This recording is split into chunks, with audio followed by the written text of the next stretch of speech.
वो कहते हैं कि हमें मनुष्य का जीवन एक बार ही मिलता है, लेकिन हमें से अधिकांश लोग अपना जीवन संकोच में ही बिता देते हैं। मनुष्य का शरीर बहुत शक्तिशाली होता है, परंतु अपनी अज्ञानता के कारण हम इसे समझ ही नहीं पाते हैं, इसे जान ही नहीं पाते हैं। इसकी शक्तियों के बारे में हम अज्ञान ही रह जाते हैं और जीवन भर हम अपने आप को एक हारा हुआ इंसान मानते हैं। अपने आप को हम बहुत कमज़ोर मानते हैं। इसी प्रकार अपना जीवन यूं ही व्यर्थ कर देते हैं।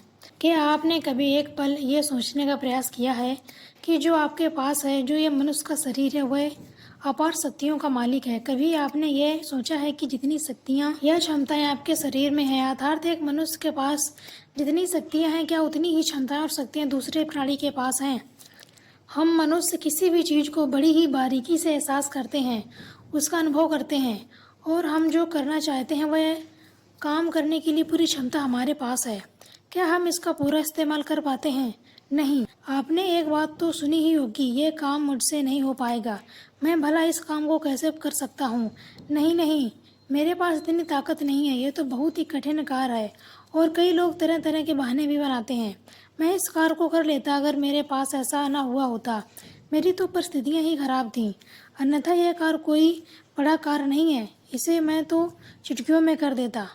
लेकिन क्या आपने इस सभी के पीछे का कारण जानने का प्रयास किया है? आखिर हमारे साथ ऐसा क्यों होता है कि वही कार्य दूसरा व्यक्ति बड़ी सरलता से कर लेता है और हम उस कार्य को करने में सक्षम नहीं हो पाते हैं?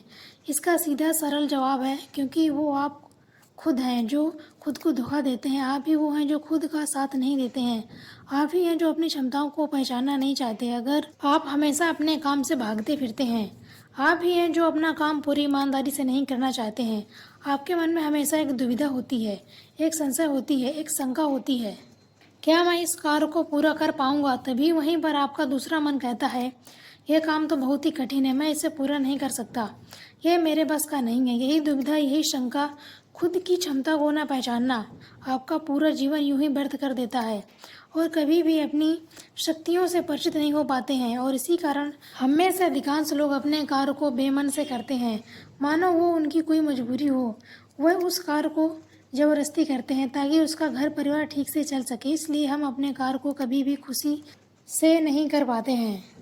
एक बार एक व्यक्ति गौतम बुद्ध के पास आया और बोला, हे बुद्ध, मैं 1 महीने से आपके प्रवचन सुन रहा हूँ, लेकिन आपके प्रवचन का मुझ पर कोई असर नहीं हो रहा है, या मुझ में कोई कमी रह गई है। बुद्ध ने उस व्यक्ति से कहा, तुम कहाँ रहते हो? उसने बोला, श्रावस्ती में। आगे बुद्ध ने पूछा, तुम रहते हो? व्यक्ति ने कहा, कभी बैलगाड़ी, कभी घोड़ा गाड़ी, कभी पैदल। बुद्ध ने आगे पूछा, श्रावस्ती पहुंचने में तुम्हें कितना समय लगता है? उस व्यक्ति ने समय बता दिया। आगे बुद्ध ने फिर पूछा, क्या तुम यहाँ बैठे बैठे श्रावस्ती पहुंच सकते हो?